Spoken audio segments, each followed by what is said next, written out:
Hi guys, it's Alicia here with My Work Basket. I have two things I'm going to do for you today. First, I just recently posted a very short video that I got a new box full of vintage magazines. So I'm going to show off just a few individual projects that I've marked in those. And then also my friend and I have gone back to Scrap More again. I am so addicted to this place. I've wanted to go back since I left, like the minute I left the last time. I'm like, there's got to be stuff I missed. But we went back today. I'm not planning to show you a whole haul video. If you like to see the big haul videos, comment below, because I don't have them constantly, but I just don't want to do them if nobody loves them. I did, however, get a mystery bag of fabrics. I got the mixed greens bag. It's a decent sized bag. It's got some weight to it. And I thought we could open that up and kind of talk about that. So let's get started. Okay, first, so let's discuss these magazines. I've had people generally in my life ask or just kind of hint at like, oh, you must, spend hours looking at magazines. And sometimes I do. When I get a big box, like I just recently got, over 100 magazines, even if I get a stack, like just these, what I'll do is I'll sit down with a big stack of magazines, several inches, and just while I'm watching, I don't really watch a lot of TV, which is worth noting. A lot of people ask how I even have time to do what I do. I really don't watch TV, like almost ever. If I do, it's usually while I'm doing something else. And I'll just go through, I just quick flip through.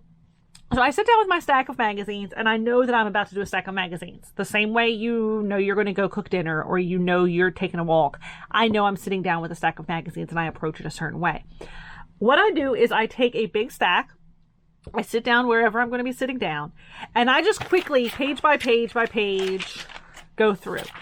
And what I do is I immediately make two piles. So I'll have a pile of okay, this is an old magazine. I'll somewhere in front of me or to the side, I'll have a stack that is, okay, I want to come back to this project. I rarely even read through the projects while doing this. I just I might skim, but I don't read a lot of details about a project while I'm doing a big magazine stack. What I do is I start a new stack of, I want to come back to this. There's something in here that is very extremely interesting to me. And then, so I'll have my stack I'm sorting through, stack of, I absolutely need to set this aside. There's something I want in here, and a stack of here's a stack for the collection. This is the stack I have so far from my big box that I just got. So I've got over 100 magazines in the recent box. I think I've gone through about a 5-inch stack so far with my stack method. And these are the ones that I marked that I absolutely want to come back to. I will be doing more page by page flips with a lot of these magazines, but I just want to show you right off the bat, what do I do? What do I mark? People do ask me, how do you do it? How do you have so many magazines? How do you go through them? Some people get it. They go through, they might get 5 issues at an antique store, and they just spend a lot of time reading every article, looking at every ad. That's not usually how I do a big stack. I treat a big stack very differently than that. I do that also. But so this issue is January, February 1987. I only just in the last 2 to 3 years started branching into magazines from the 80s. Before that, I only went up to 1980 and I stopped. There are quite a few 1980s ones in this new box that I just got. This particular issue only had one thing that I really was interested in, and it's linked exactly to what is here on the cover. And it was these two coats. This coat is made with, it says, a single yard of 60-inch wide fabric, and it includes how to do it for hand woven fabric. And I wanted to come back to that. I've mentioned quite a few times how I have this lot of fabrics that I bought, and that would be possibly a really great use for some of that thick brown wool that I think I've talked about in one of my videos before. So I'm going to be coming back to that project and kind of seeing what I do with it, seeing and deciding, reading the details of how that works. The second issue that I set in my mandatory come back to stack is August 1987. And this one also has, I think, just one. And this doesn't even mean that there's not tons of other great stuff in this exact same issue. It's just I marked the exact project that caught my eye. I loved these frog magnets. They're just so absolutely ridiculous and goofy. So I want to make some of those. I don't know if they put magnets in like the hands and feet. I'm hoping to, so that you kind of have a big strong magnet in the body and then smaller magnets so each hand and foot could actually hold something different. I thought that'd be really neat. But I just thought those were adorable. I loved those frogs. So that was the only thing in this issue that I was like, I've got to come back to this. And there's plenty of other neat stuff. I mean, there's funny ads, there's whatever. So this one, pretty sure this is the exact magazine. I'm going to explain this. So my aunt visited with me the other day and she's learning to crochet. And I will be honest with you, I always thought this particular aunt was crafty. So it's kind of blowing my mind to learn that she's not. So this particular aunt is learning to crochet because she never really had. And she has a deal with herself that when she can follow a pattern without asking anyone for help, that's when she's going to learn a new craft, and she wants to do tatting next. So when she was visiting me, I sent her home, with a printout of the Anne shawl, which is a free pattern on my own website. I said, I have hundreds, thousands of patterns I could pick for you. This is one I know right off the top of my head that I feel confident a beginner could do, that the instructions should be clear. So I sent her home with a printout from my own website. But then, especially because I got this stack of magazines, I've been thinking, like, I want to send her something a little bit better. And that's what I had marked in here. This is Crochet World from October 1982. These vintage, older Crochet World magazines are fantastic. I love the variety of projects that they have in them. And they also tend to have everything from very beginner to much more experienced. I just really love them. So I marked a couple of things in this issue. There's a whole thing of from skein to sweater with all the details and instructions for a sweater. This one I'm going to read thoroughly, very, very thoroughly, and possibly make a copy of for her. But this is the, they had this, which is a cobweb catcher, and I was going to send her a copy of this pattern. It's literally a tube with a pom-pom on top. And I was going to kind of put a joke about, like, if you can't make this, then, you know, maybe you just aren't crafty. But then I was also going to include something like a sweater pattern and enough yarn to make a sweater as kind of a joke. So this is going to be in like an envelope at the top of the package, like open this first, here you go. And then I'm either going to do the other sweater pattern or quite likely this sweater pattern. This one seems nice and easy. The instructions are literally like a half of a page. So that's my kind of intention with this. And honestly, I think this is a super cute sweater. But my idea was that if I send her all of the, I have a stash of just cream colored yarn. I could send her a stash of yarn, probably even the right crochet hook to go with it, and one or both of these sweater patterns for her to meet her goal of crocheting. I think, sorry about that little snip. My son is actually with his friends today, planning a sleepover and everything. They're out playing in the neighborhood. And I didn't know if I'd get to see him today. I just heard him come inside for something. And I was like, oh, hey, you're home. You know, he didn't even come up to see me. Teens, what are you going to do? You know, he's 14 now. So, Fall 1975, Aunt Jane's Sewing Circle. Aunt Jane's Sewing Circle is actually the magazine that started this whole massive magazine purchase. I went on eBay to look specifically for Aunt Jane's Sewing Circle because I saw it and I didn't think I had any in my collection. But now that it came, I'm pretty sure I do have some of these in my collection. But Aunt Jane's Sewing Circle is what sent me to eBay, that had me looking for magazines. This is what made me find the lot from this seller and led to me purchasing this entire giant box of magazines. This is fall 1975. And I just thought these were super cute Jack and Jill dolls. And there's also, I think on the next page, horses. But those were just super cute. I don't know if I'll end up doing them or not. But again, I kind of mark like, hey, come back to this and read more. Because those were super cute. So Aunt Jane's Sewing Circle, worth noting, not just sewing. That was kind of what brought me to look it up, is I feel like I don't have a lot of vintage magazines dedicated to sewing. But one big difference I find between vintage magazines and modern magazines is a modern magazine, there's a magazine for sewing, and there's a magazine for crochet, and there's a magazine for knitting, and there's a magazine for paper crafts. A lot of the vintage magazines, regardless of what the title is, has all of the different popular crafts of the time inside of it. And so I was looking, kind of hoping to get more specific to sewing, but Aunt Jane's Sewing Circle has a wide variety of all types of crafts, because those Jack and Jill are crocheted, in fact, with thread. But I just thought they were really cute, so I marked those to come back to. I have a stack here. These were not set aside for any particular item, but just to revisit and see kind of what I can do with them. And I got quite a few of these for fur and just fake furs.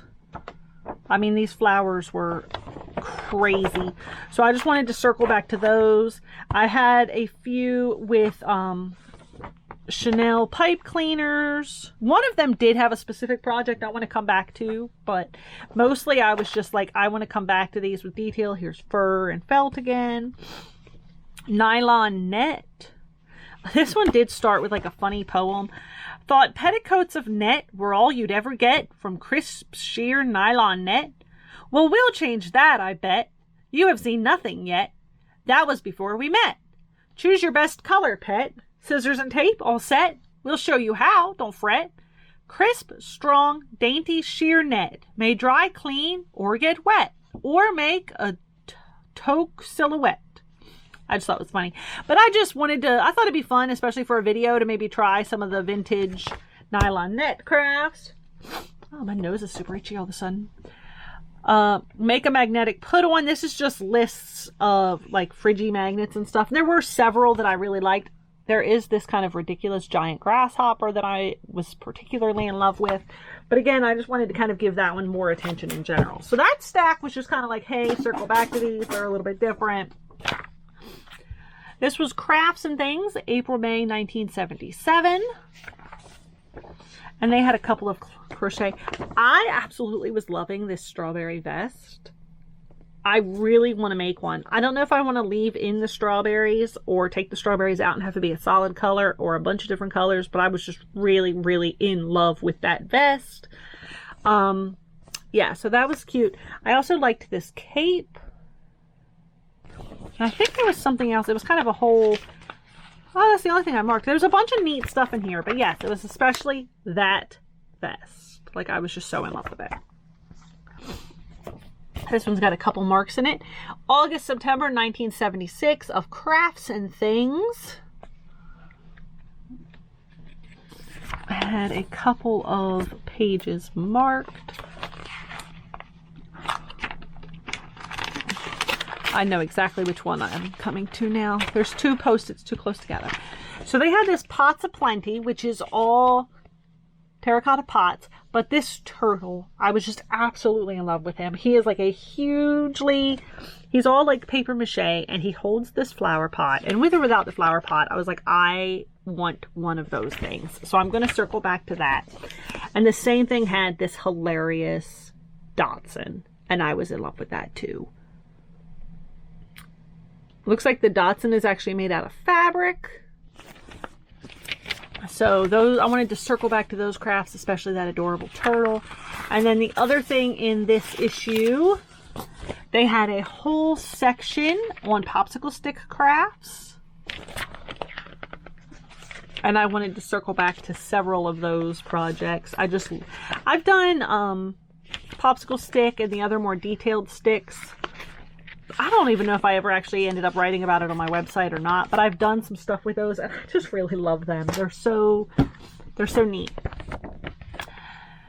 Popular handicraft, Hobbies for Fun and Profit, July 1974. I'm pretty sure I have several more of this title in my collection. These cracked me up. It is plastic forks that are melted in the oven and splayed out. And they look like weird chicken feet. And I don't know why you would want jewelry that looks like weird chicken feet. But since I saw them, now I want jewelry that looks like weird chicken feet. The handles are actually kind of rolled and folded up to create like a ball right here. I'm like, it was just so ridiculous. Since I saw it, I'm like, I don't know why you would want that, but I want that. And then they also had a section on waffle looms. And they show you how to make your own. I actually have quite an assortment of waffle looms, so I don't necessarily need to make my own. And I've made similar looms myself, but I just wanted to read those as some of the different ways that they show you of how to wrap it. How to wrap it and tie it is kind of its own thing. And then just because I have this issue for you anyway, this is the funniest thing. It's a spotlight on Hobbies. It has this picture. I'm going to tilt the camera forward here. The man in the middle is Thomas Santangelo. The others are lobsters. It had me cracking up that they said that. It looks like a giant lobster claw made to look like, I mean, they were just like the wildest things, but that comment especially had me just cracking up. He makes lobster men. So they are literally empty lobster shells except the feet. The feet are black mussel shells, it says, and he makes these men out of lobsters, and it cracked me up. And then the comment especially cracked me up. The best of America's, oh, sorry, hold on. The best of women's household crochet. And I don't see a date on here. So I did really like this Afghan on the front. I didn't particularly mark it to show you, I don't think, just because honestly I don't do a lot of Afghans. So as much as I liked it, I knew that wasn't what I pulled the issue aside for. 1983, maybe 84. I think there's actually several years worth of like the best projects in here. So it had this, it's called Elegant Mandarin Coat and Jacket. And I was kind of looking at that. It doesn't say, it's just bulky weight, rust, and wool, and cinnamon wool. So I wanted to come back to that. And then also you're going to start seeing, maybe it's the next one that you start to see a bit of a basic granny square sweater that I just wanted to read more details about. And then this was just kind of cute. I didn't actually mark it for this, but since it happens to be on the same page. In the next one, it's got to be this one, maybe the next one, you're going to start to notice a bit of a theme. This is October 1986, Crochet World again. Interestingly, just for you to, if you're interested in vintage magazines, you know, you can kind of see the difference between even 82 and 86, how the logos changed and everything. That's when the mid-80s is when craft magazines started to kind of shift and change again, and you usually can see that in the issues. That's how I can go to a store and like flip and kind of date magazines as I go without even...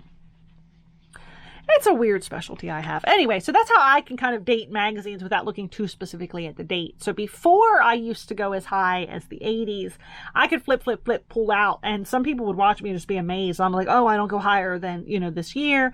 And they're like, how do you know? And I'm like, I just do. But so this is October 1986, and I marked it specifically for this vest. Let me see if I can tilt forward.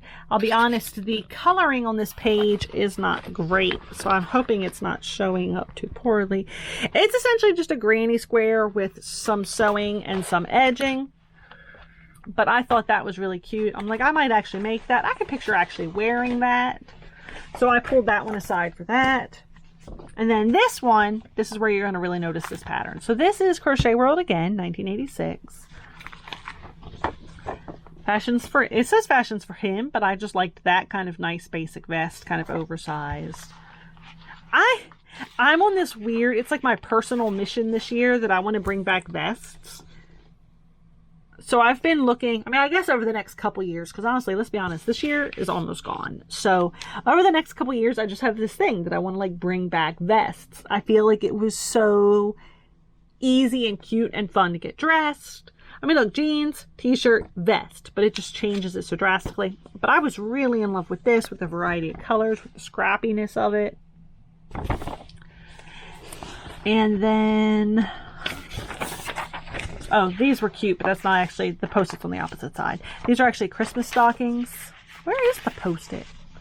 I turned to the Post-it, but it's, oh, and then this was another one I was thinking about reading through and sending to my aunt. My aunt has 4 kids. 2 of them have a whole gaggle of children. She's a grandmother to, I know it's double digits. Honestly, I'd have to count them up. But so I was thinking she would be probably happy to make that. So I was going to read that one over, see how clear it was, and possibly send that to her. So that is it for the magazines. Out of the big stack, those are the only ones that got put in the immediate attention pile. And then what will happen is after I go through all of the box, like all 100 plus 120, I think was the count I got of magazines, I'll come back to the must-do pile and start to pick some projects and kind of where to go from there. So, the Mixed Greens Fabric Mystery Bag. After I left Scrap Be More last time, I immediately was thinking of things I should have gotten. I immediately was wishing I got things that I saw and forgot to grab. And I also had this kind of funny, and I think this happens to every crafter, but for me it's like especially a curse. Whatever I buy, I tend to need the opposite. So if I have fabric yardage, I need fabric scraps. If I have fabric scraps, I need fabric yardage. If I have whole skeins of yarn, I need yarn scraps. If I have yarn scraps, I need skeins of yarn. It's whatever I buy, whatever I own, I need something different. And last time I bought fabric scraps of like large scraps, and then I got home and the scrappy projects I wanted to do all took little scraps. So besides the mixed green bag, I did, oh, they're so full they fell. I did 2 more paper fill a bag of scraps.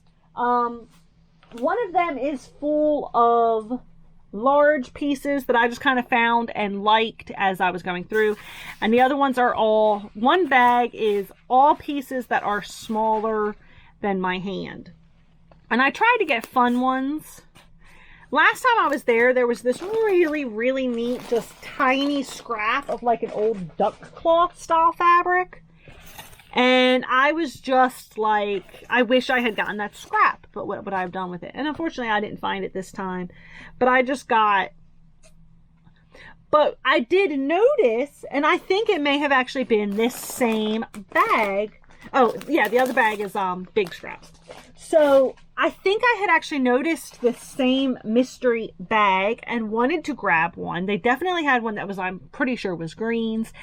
And I didn't get it, and I had just kind of been kicking myself, and I was like, I really wish I had gotten a fabric scrap bag.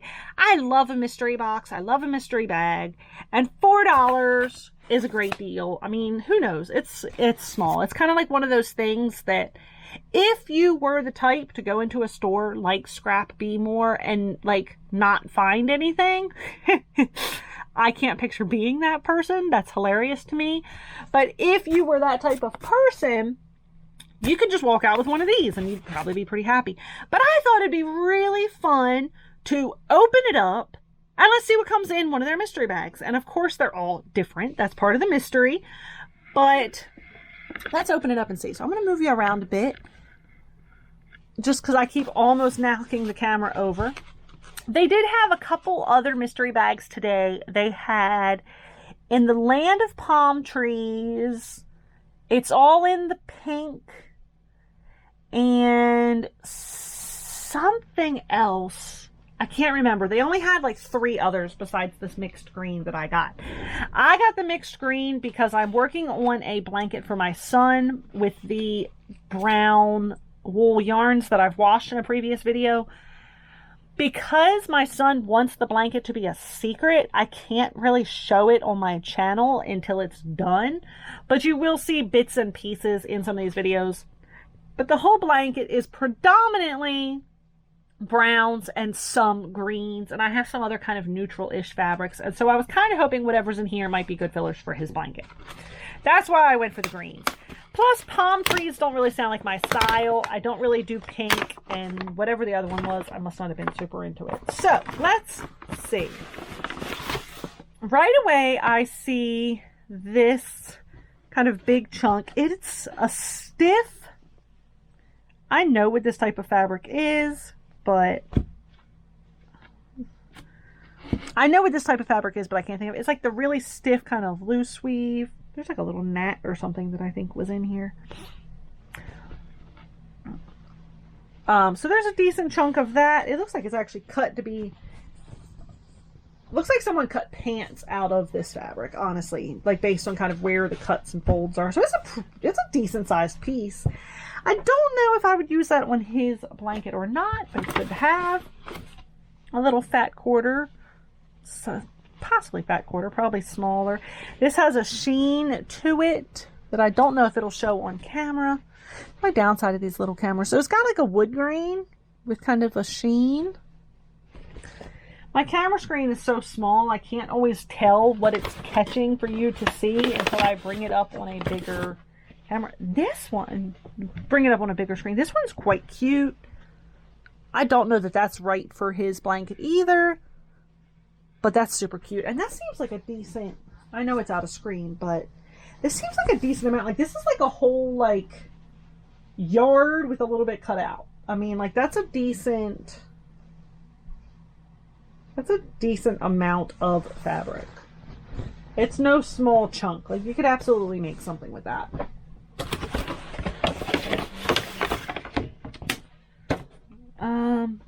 This will probably work quite well for his blanket. It's a decent sized chunk.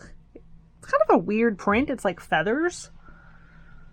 But yeah, all of these are pretty decent sized chunks. That's the right colorway to work in his blanket. I wouldn't use the whole square. I wanted some cottons to fill in gaps on the quilt that I'm making for him. This one's cute also. Honestly, most of these are probably destined for doll clothes. That would be cute to put a little scrap in his. So that is my mixed green fabric mystery bag. So that's about how much fabric you get in a mystery bag for $4 at Scrap Be More. Sorry, I'm going to tilt myself up here. So hopefully I am on camera. So that is my mixed greens bag. That is the magazines that I've already pulled out for marking later. And that is this video. I have a pile of Scrap Be More stuff next to me. I might go ahead and record another video of some of the stuff in it. I haven't really decided yet. I would love to hear in the comments, what type of videos do you guys want to see? You know, do you want just tutorials? Well, I'm going to tell you right now, I don't do just anything.